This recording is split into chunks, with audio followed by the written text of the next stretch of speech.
जुर्म करने के लिए ज़रूरी नहीं है कि कोई पेशेवर मुजरिम ही हो या फिर कोई वजह हो। बहुत बार ऐसा भी होता है कि बहुत काबिल, पढ़े लिखे, टैलेंटेड, जीनियस लोग भी गलत रास्ते पर, जुर्म के रास्ते पर चल पड़ते हैं। आज की कहानी एक ऐसे शख्स की कहानी है जिसे मतलब कहा जाता था कि उसका जो दिमाग है इतना वो ज़्यादा ज़हीन और जीनियस है कि शायद उसका आईक्यू लेवल आइंस्टाइन के बराबर थी। 167 का उसका आईक्यू लेवल था। एक कहा जाता है कि अगर 130 के ऊपर जिसका हो, 130 के ऊपर, मतलब वो जीनियस है। और कहाँ 167। तो ये एक ऐसे लड़के की कहानी है जो इतना ज़हीन, इतना ब्रिलियंट, जिसने हार्वर्ड यूनिवर्सिटी से पढ़ाई की, 25 साल की उम्र में ही प्रोफेसर बन गया। लेकिन फिर उसके बाद अगले 20 सालों तक उसने कैसे अमेरिकी जांच एजेंसी FBI यानी फेडरल ब्यूरो ऑफ इन्वेस्टिगेशन को नचाया, और फिर कैसे अपनी ही शर्तों पर एक तरह से खुद ही चाहते हुए वो सामने आया। क्या क्या शर्तें रखी उसने। तो ये कहानी एक ऐसे, उसको आप कह सकते हैं सिरफरे की भी है, एक टेररिस्ट की भी है, और एक जीनियस की कहानी है। ये कहानी है अमेरिका के एक नौजवान की, जिसका नाम, और ये नौजवान की ख़ास बात ये थी कि उस ज़माने में तो सोशल मीडिया हम हर जगह इस्तेमाल करते हैं। उसने बरसों पहले ये आगाह किया था कि एक दौर आएगा जब सोशल मीडिया की वजह से इंसानों की आज़ादी छिन जाएगी और इंसान ग़ुलाम हो जाएगा। बहुत सारी दुश्वारियाँ आएंगी ज़िंदगी में। अब अगर आप सोचिए तो वाकई बहुत सारी चीज़ें बदल गई हैं। एक घर में 5 लोग बैठे हों तो पाँचों आपस में बात करने के बजाय आप देखेंगे नॉर्मली सबके हाथ में मोबाइल, सब अपने अपने मोबाइल पर लगे हुए हैं। तो ये उस शख्स ने बहुत पहले कहा। नाम है टेड कजिंस्की। टेड कजिंस्की का जन्म 1942 में अमेरिका के शिकागो शहर में हुआ था। बचपन से ही ब्रिलियंट था। मैथ में तो उसका जवाब नहीं, चैंपियन था। जब उसका आईक्यू लेवल चेक किया गया था तो पता चला था 167, मतलब जीनियस। तो पढ़ाई लिखाई में भी उसका साफ साफ असर दिख रहा था। सिर्फ 16 साल का था जब टेड, ओनली 16 ईयर, तब इसको नामचीन हार्वर्ड यूनिवर्सिटी में दाखिला मिल गया। अब ये हार्वर्ड यूनिवर्सिटी में और बाकायदा स्कॉलरशिप, और वहीं अब पढ़ाई कर रहा है। बैचलर्स करने के बाद उसने फिर मिशिगन यूनिवर्सिटी, एक और तो नामचीन यूनिवर्सिटी, वहाँ पे उसने दाखिला लिया और वहाँ से मैथमेटिक्स में इसने मास्टर्स किया, और फिर मास्टर्स करने के बाद PhD हासिल की मैथमेटिक्स में। और ये सब कुछ उसने बेहद कम उम्र में। शुरू से लेकर आखिर तक ऐसा कोई भी एग्ज़ाम नहीं जिसमें वो फर्स्ट ना आया हो। सेकंड तो कभी आया ही नहीं। हर एग्ज़ाम को उसने बड़ी आसानी से पास किया। अपनी जहानत दिखाई, अपनी जो जीनियस था उसका असर उसके एग्ज़ाम के रिज़ल्ट पर भी देखा जाता था। उसी दौरान में उसने एक रिसर्च पेपर लिखा था, और कहते हैं कि जो उसके एडवाइज़र थे जिन्होंने रिसर्च पेपर पढ़ा उसका, उस उम्र में छोटी सी, तो उन्होंने कहा कि जो रिसर्च पेपर उसने लिखा है कि पूरे अमेरिका में शायद 10 या 12 लोग होंगे गिनती के जो उसके उस रिसर्च पेपर को समझ पाएंगे। उसने वक्त से इतने आगे की सारी चीज़ें लिख डाली थी। पढ़ाई लिखाई सब कुछ सही चल रहा था। लग रहा था कि टेड का पूरा करियर बिल्कुल बेहतरीन है। PhD पूरी करने के बाद अब वो सोच रहा था आगे क्या करें, लेकिन उससे पहले उसके एक दिमाग में चीज़ आई। उसने जब ये सारे मास्टर्स, उससे पहले बैचलर्स, ये सब कुछ किया और हमेशा एग्ज़ाम में फर्स्ट आता, तो उसके दिमाग में ये था कि ये एग्ज़ाम क्या है, ये तो मतलब मेरे मेयार, मेरे स्टैंडर्ड के हिसाब से ही नहीं है, तो बहुत ही ईजी है। तो उसको बहुत बोर लगने लगा कि ये सिस्टम क्या है, एजुकेशन सिस्टम क्या है, ये एग्जामिनेशन क्या है। जो मैं पढ़ाई कर रहा हूँ, जो मैं सोच रहा हूँ, जो मैं लिखना चाहता हूँ, उसके मुकाबले तो ये एग्ज़ाम कुछ भी नहीं है, 10% है। तो इतना आसान, इतना हल्का एग्ज़ाम देकर मैं अपना वक्त क्यों बर्बाद कर रहा हूँ। अब आप सोचिए उसकी जहानत का असर, कि उसे ये सारे एग्ज़ाम जितने भी उसने अपने लाइफ में दिए, उसे लगा कि ये बच्चों का खेल है, तो इतना हल्का एग्ज़ाम भी नहीं होना चाहिए। इन सारी चीज़ों ने धीरे धीरे उसके जहन पे असर करना शुरू किया कि ये सब बेकार है। इसी के बाद PhD पूरी करने के बाद अब जो टेड है वो कैलिफोर्निया पहुंच जाता है, और वहाँ बर्कले यूनिवर्सिटी में वो असिस्टेंट प्रोफेसर की नौकरी कर लेता है। सिर्फ 25 साल की उम्र, और बर्कले यूनिवर्सिटी में कैलिफोर्निया जाकर अब वो असिस्टेंट प्रोफेसर बन गया। 25 साल उसकी उम्र थी। 1971 अब आ गया। 1971 में आते आते जब इसने असिस्टेंट प्रोफेसर की नौकरी भी कर ली, पीएचडी भी कर लिया, सब कुछ कर लिया। उसे लगा कि जितने आसपास के लोग हैं वो जो बातें करते हैं, इन सब के पास उतनी जानकारी या जहन नहीं है, ब्रेन नहीं है, और उसे लगता था मैं सबसे अलग हूँ। ये होता है अक्सर ऐसे जीनियस लोगों के साथ। तो उसको इन सारी चीज़ों से अब मोह उसका भंग हो गया। अचानक उसने 1971 में बर्कले यूनिवर्सिटी से इस्तीफ़ा दे दिया असिस्टेंट प्रोफेसर के पोस्ट से, और उसके बाद वो वहाँ से निकला और फिर मॉन्टेना स्टेट पहुँच गया। और वहाँ के एक लिंकन शहर है, उस लिंकन शहर से दूर, शहर के बाहर, जहाँ कोई बस्ती नहीं, कोई आबादी नहीं, एक वीराने में उसने एक झोपड़ी बनाई और जाकर उस सब झोपड़ी में रहने लगा। उसके घर वालों के कुछ लोगों को पता था कि टेड जो है यहाँ आ गया है, नौकरी भी छोड़ दी और अब अपना घर पेरेंट्स के साथ रहने की बजाय वो लिंकन शहर के एक दूर दराज सन्नाटे में एक झोपड़ी में रह रहा। और झोपड़ी ऐसी जगह उसने बनाई जहाँ ना बिजली है, ना पानी है, कोई भी बेसिक फैसिलिटी सुविधा नहीं है, लेकिन वो वहाँ अपने तमाम किताबों के साथ पहुँच गया। कुछ दिनों तक घर वालों ने भी पूछा, उसके बाद घर वालों ने भी कहा कि इसका दिमाग ऐसे ही है, भूल गए। अब ये अपना 1971 से आकर उस झोपड़ी में रहने लगा, अमेरिका की चकाचौंध से दूर, हार्वर्ड यूनिवर्सिटी से पढ़ा हुआ, बर्कले यूनिवर्सिटी में पढ़ाया हुआ एक जीनियस, दुनिया और आबादी से दूर एक वीराने में जाकर एक झोपड़ी में अब रहने लगता है। करीब 6-7 साल बिता देता है। अब टेड के बारे में किसी को कोई जानकारी नहीं, दोस्त भी बहुत कम थे, बहुत कम लोगों से बात करता था, तो किसी को अब कोई उसकी परवाह भी नहीं वो कहाँ है। 71 में वो उस बस्ती वीराने में गया, इंसानी आबादी को छोड़कर 6-7 साल वहीं रहा। इस दौरान पता नहीं उसने क्या क्या किया, और अब लोग उसको भूल गए। 25 मई 1978 टेड के वीराने में जाने के करीब 7 साल के बाद पहली बार एक अजीब चीज़ होती है। होती यह है कि नॉर्थ वेस्टर्न यूनिवर्सिटी में एक प्रोफेसर थे, क्रिस्टन इलिनॉय। क्रिस्टन इलिनॉय ये इंजीनियरिंग डिपार्टमेंट के प्रोफेसर थे। इनके घर पे एक पोस्टल डिपार्टमेंट का एक कर्मचारी पहुंचता है और कहता है कि मिस्टर क्रिस्ट, आपके नाम पे एक पैकेट है। अब भेजने वाले का नाम नहीं, और उसमें यह था कि अगर इस पैकेट को रिटर्न करना हो तो इस एड्रेस पे आप कर दीजिए। और वो जो एड्रेस था रिटर्न करने वाला, वो मिस्टर क्रिस्ट इलिनॉय का था, जो इंजीनियरिंग के प्रोफेसर थे। अब उन्होंने पूछा ये कहाँ से आया, क्योंकि सेंडर का कोई नाम वाम नहीं। तो प्रोफेसर साहब ने जब पूछा तो पोस्टल डिपार्टमेंट के कर्मचारी ने कहा कि सर, हमें तो यूनिवर्सिटी कैंपस में रखा हुआ मिला, और चूँकि इस पर आपका नाम था कि अगर कोई ना हो तो रिटर्न यहीं करना है, तो इसलिए हम लेकर खुद चले आए। प्रोफेसर साहब को कुछ शक हुआ। उन्होंने कहा यह पैकेट मेरा नहीं है, ना मैंने किसी को भेजा है। उन्होंने फ़ौरन पुलिस को कॉल किया।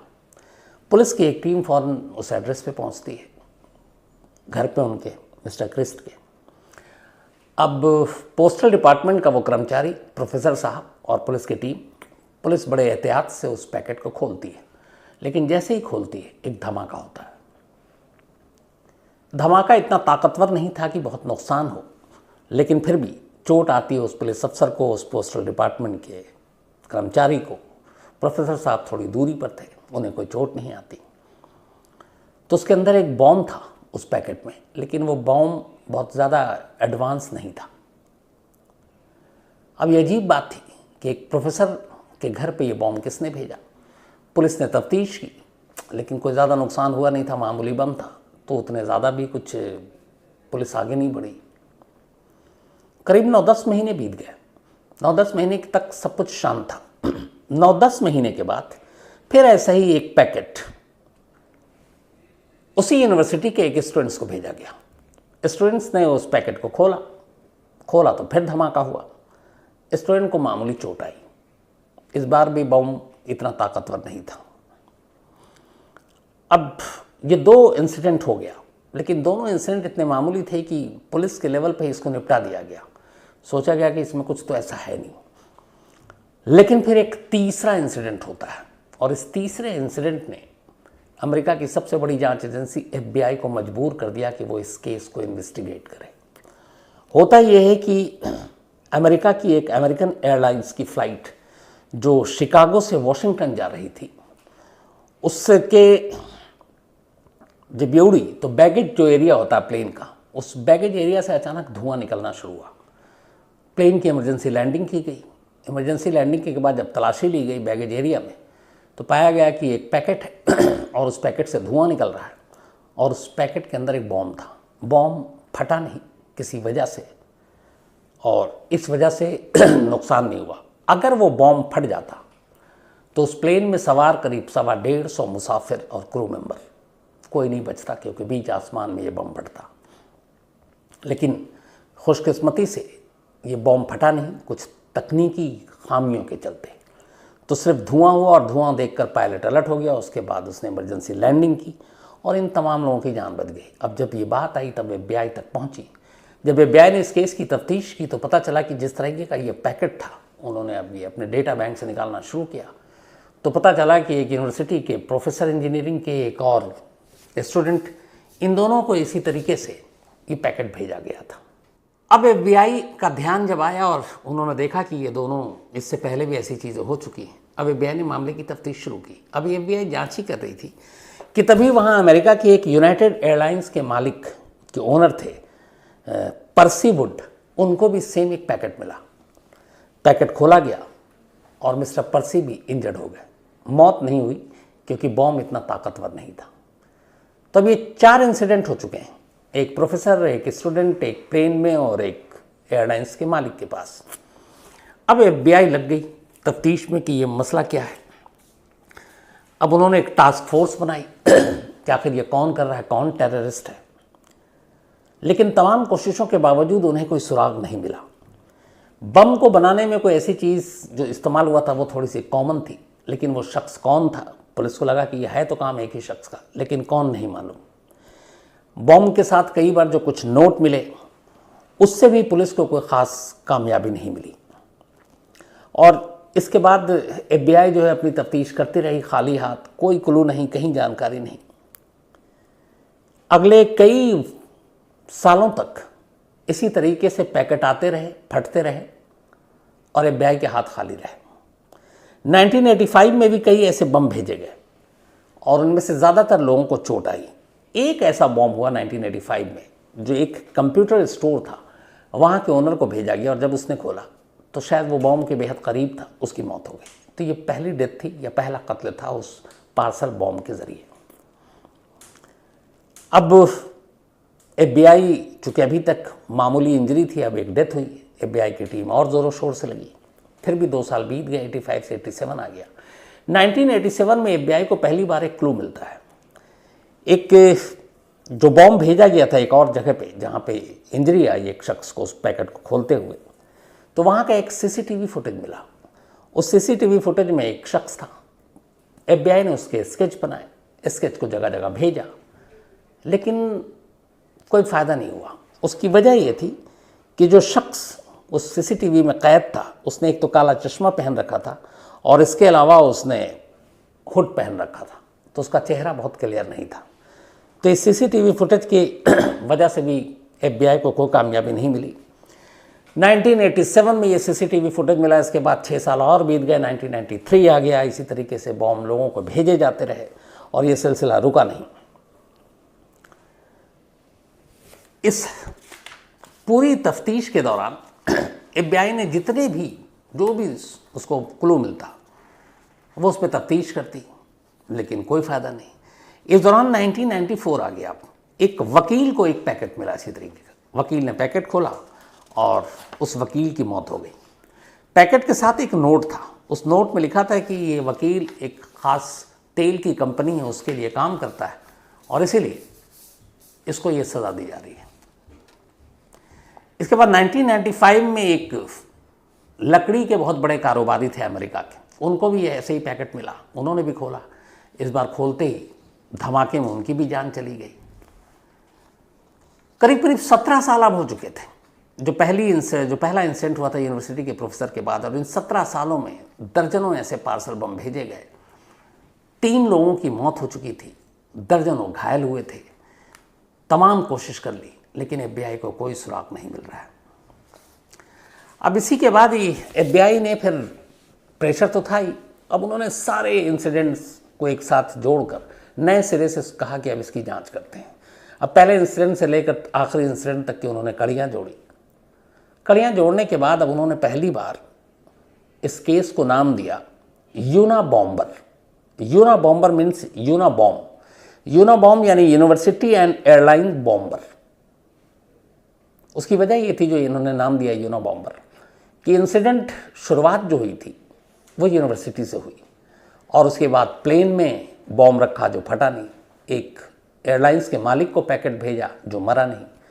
तो कहीं ना कहीं अब FBI की जो जांच थी वो इस बात पे थी कि जो भी ये कर रहा है, जो बॉम्बर है, जो टेररिस्ट है, उसका या तो यूनिवर्सिटी से कोई लेना देना है जहाँ से उसकी कोई दुश्मनी है या कोई कहानी है, और या फिर वो एक तरह से एयरलाइंस का कोई मैकेनिक या इंजीनियर है और एयरलाइंस के साथ उसका कोई मतभेद है या कोई परेशानी है। अब इसके बाद FBI ने यूनिवर्सिटी से तमाम ऐसी जानकारी कि ऐसा कौन हो सकता है जिससे यूनिवर्सिटी से गुस्सा है, नफरत है, कोई फ़ायदा नहीं हुआ, कोई उसका नाता नहीं मिला इस गुमनाम हमलावर का।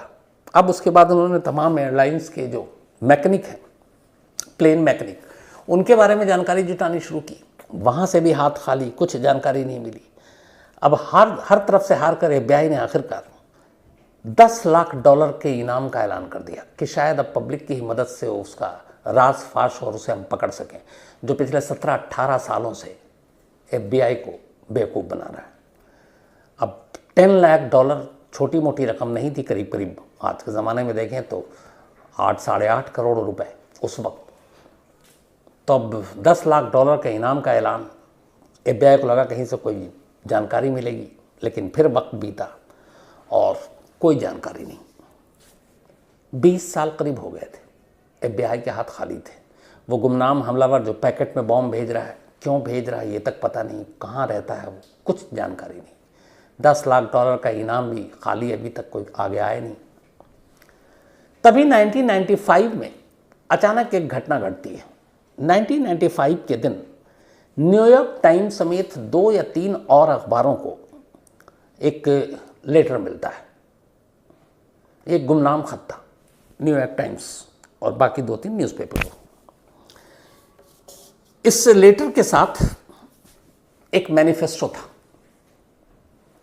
जैसे चुनाव में होता है घोषणा पत्र, ये करो, ये करो, ये हम ये करेंगे जीतने के बाद। अब उस लेटर में धमकी थी और साथ में एक मैनिफेस्टो, घोषणा पत्र।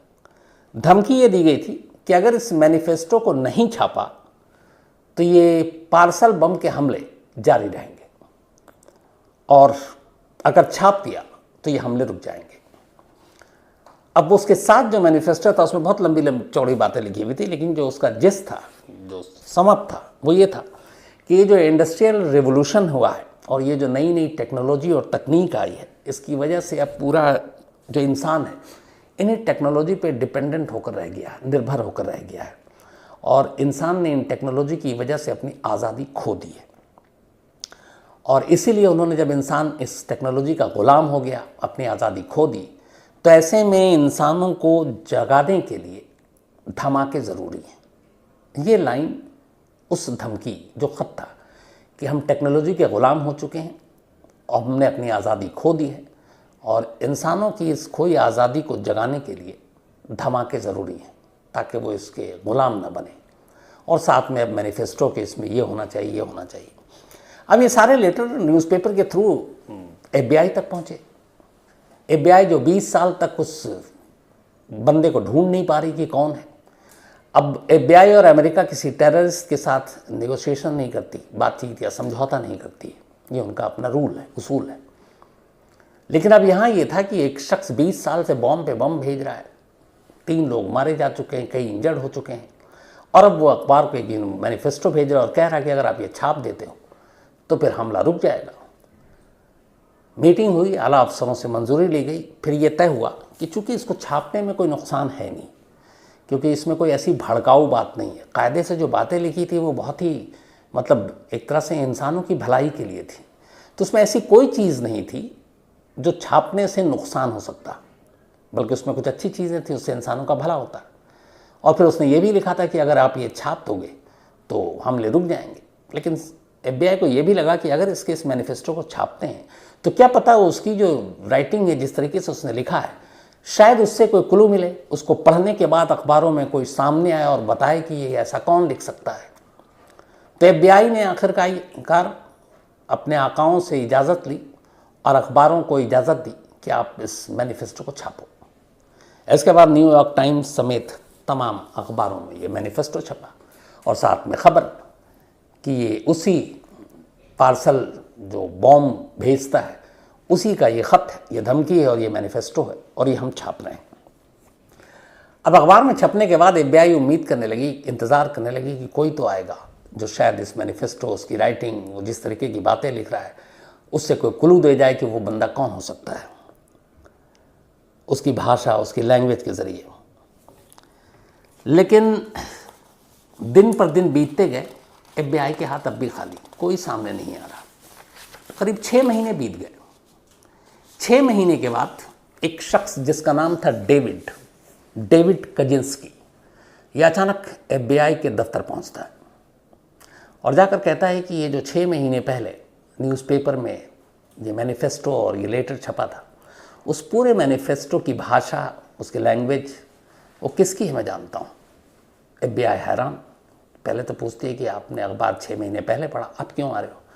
उसने कहा पढ़ते ही मुझे अगले ही दिन अंदाज़ा हो गया था कि ये कौन कर सकता है, लेकिन पहले मैं कंफर्म करना चाहता था और इसलिए मैंने एक प्राइवेट जो है इन्वेस्टिगेटर हायर किया और उसकी मदद से मैंने फिर पूरा रिसर्च करना शुरू किया और अब मुझे आज सुबह ही ये कंफर्मेशन मिला कि मैं गलत नहीं हूँ, जिसने ये भेजा है मैं उसको जानता हूँ और इसीलिए आपके पास आया हूँ। तो उसने पूछा कौन है।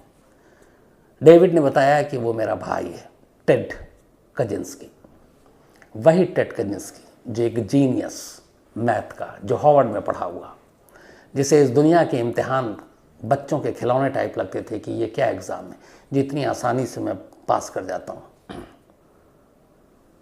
अब जब उसने बताया तो FBI ने कहा कि ठीक है, लेकिन वो सिर्फ डेविड के कहने पर गिरफ्तार नहीं कर सकती थी टेड को। FBI ने कहा हम अपनी तरफ से भी सबूत हासिल करेंगे। फिर उसने बताया कि वो शहर के बाहर एक झोपड़ी में रहता है पिछले 7-8 बल्कि बरसों से, 1971 से ही करीब। अब इसके बाद, और ये 95 आ चुका था, FBI ने अब कहा कि उसके पीछे जांच करते हैं पहले। अब FBI जांच में जुट गई। FBI अभी पुख्ता सबूत जुटा रही है। लेकिन इसी दौरान में गलती से ये जो डेविड कजिंस्की ने सारा खुलासा किया था, उस प्राइवेट इन्वेस्टिगेटर को जिसने हायर किया था, उसका एक दोस्त मीडिया में था, उसने उसको ये खुलासा कर दिया कि पार्सल बॉम्बर की निशानदेही हो चुकी है, उसका नाम ये है, उसका भाई ये है। न्यूज़ चैनल में ये खबर चल गई। अब जैसे ही खबर चली, FBI को लगा कि इस खबर के बाद हो सकता है टेड अलर्ट हो जाए और भाग जाए। इसके बाद उनके पास कोई रास्ता नहीं था। खबर चलते ही अगले कुछ ही घंटों के अंदर वो भागकर उसी वीराने में पहुंचते हैं, उस झोपड़ी में। वहाँ जाते हैं, टेड वहाँ आराम से बैठा था, उसे अपने साथ ले जाते हैं। बाद में उस झोपड़ी की तलाशी लेते हैं। वहाँ बहुत सारे नोट, थीसिस, मैथमेटिक्स और बाकी चीज़ों के, और साथ में बॉम्ब बनाने की कुछ चीज़ें मिलती हैं। इससे साबित हो जाता है कि ये पार्सल बॉम्ब यहीं बनता था। इसके बाद अब उसे अदालत में पेश किया जाता है। उससे पूछा जाता है कि इतना काबिल, इतना जीनियस, इतना ज़हीन स्टूडेंट, एक प्रोफेसर भी रहा, क्यों वो लोगों को पार्सल बम फेंक कर ज़ख्मी कर रहा था या मार रहा था। तब उसने अपनी कहानी बताई। उसने कहा मैं मैथ का स्टूडेंट था, मुझे इन सारी चीज़ों में बहुत इंटरेस्ट था, मज़ा आता था, लेकिन इत्तेफाक से जो हमारा एजुकेशन सिस्टम है उसमें एक साइकोलॉजी भी थी हमारे लिए, एक ऑप्शनल या उसको कहें आप सब्जेक्ट। तो बोला मेरा उसमें कोई इंटरेस्ट नहीं था, लेकिन चूँकि एक सिस्टम है यूनिवर्सिटी की, एक डिग्री हासिल करने के लिए, एक बैचलर या फिर मास्टर, तो उसमें कई चीज़ें होती हैं। तो उसने कहा कि मुझे जबरन उस जो साइकोलॉजी का है उसकी क्लास अटेंड करनी पड़ती थी। लेकिन वो क्लास अजीब होती थी, वहाँ पे जिससे मुझे गाली दिया जाता या मुझे थप्पड़ मारा जाता, और वो इसलिए नहीं कि वो मुझसे दुश्मनी थी, बल्कि इसलिए ताकि जब वो मुझे गाली दे रहे हैं, मुझे अब्यूज़ कर रहे हैं, बुरा भला कह रहे हैं या मुझे थप्पड़ मार रहे हैं, तो मेरे चेहरे का रिएक्शन क्या, हाव भाव क्या, उसे कैमरे में कैद करना, फिर बाद में दिखाते थे कि देखो जब तुम आए तो ऐसे नॉर्मल थे, तुमसे हाय हेलो किया तो तुम्हारे चेहरे का रिएक्शन ये था, थप्पड़ मारा तो अचानक तुम्हारा चेहरे का रंग यूँ बदला, गाली दी तो तुम्हारे चेहरे का रंग यूँ बदला। तो बोले ये चीज़ें मुझे बहुत बुरी लगती थी। धीरे धीरे उसके अंदर ये बात एक बैठ गई कि शायद ये उसका इंसल्ट या बेइज्जती कर रहे हैं। और इसके बाद फिर लड़कियों की तरफ भी उसको इन चीज़ों की वजह से लगा कि शायद लड़कियां जो हैं उसकी बेइज्जती कर रही हैं इन ऐसे वीडियोस को देखकर। उसे लगा कि ये सब बेकार है। और उसके बाद वो निकल गया वीराने में और उसने कहा कि अब ऐसे जो लोग हैं जो ख़ासतौर पर सिस्टम से जुड़े हुए, एजुकेशन से जुड़े हुए, फिर इनको सिखाते हैं। और उसी में से एक वो प्रोफेसर थे जिससे उसने शुरुआत की, फिर कई स्टूडेंट्स थे, कुछ उसमें साइकोलॉजी के थे टीचर, उनको भी भेजा। पर उसने अपना जुर्म कबूल कर लिया। 4 मई 1998 इत्तेफाक से, ये भी मई का महीना है, 4 मई 1998 को टेड ने अपने सारे जुर्म कबूल किए। 3 मर्डर थे, बाकी इतनी सारी जो उसने ज़ख्मी किया था लोगों को। एक प्लेन तो बच गया अगर वो ब्लास्ट हो जाता तो फिर उसके ऊपर अदालत ने मुकदमा चला और फैसला सुनाया गया। टेड को उम्र कैद की सज़ा सुनाई गई, यानी कि जब तक वो ज़िंदा है जेल में रहेगा। 1998 में ये सज़ा सुनाई गई थी। 25 साल हो गए हैं, टेड अभी जेल में है। इसके आगे जो भी अपडेट होगा मैं आप तक ज़रूर पहुंचाऊंगा। लेकिन एक जीनियस का ये हश्र वाकई अफसोस होता है, जिसका आईक्यू लेवल कहते हैं कि आइंस्टाइन जितना था, बल्कि हो सकता है ज़्यादा था। तो ये थी कहानी एक जीनियस टेररिस्ट की, जिसे पकड़ने में FBI को 20 साल लग गए।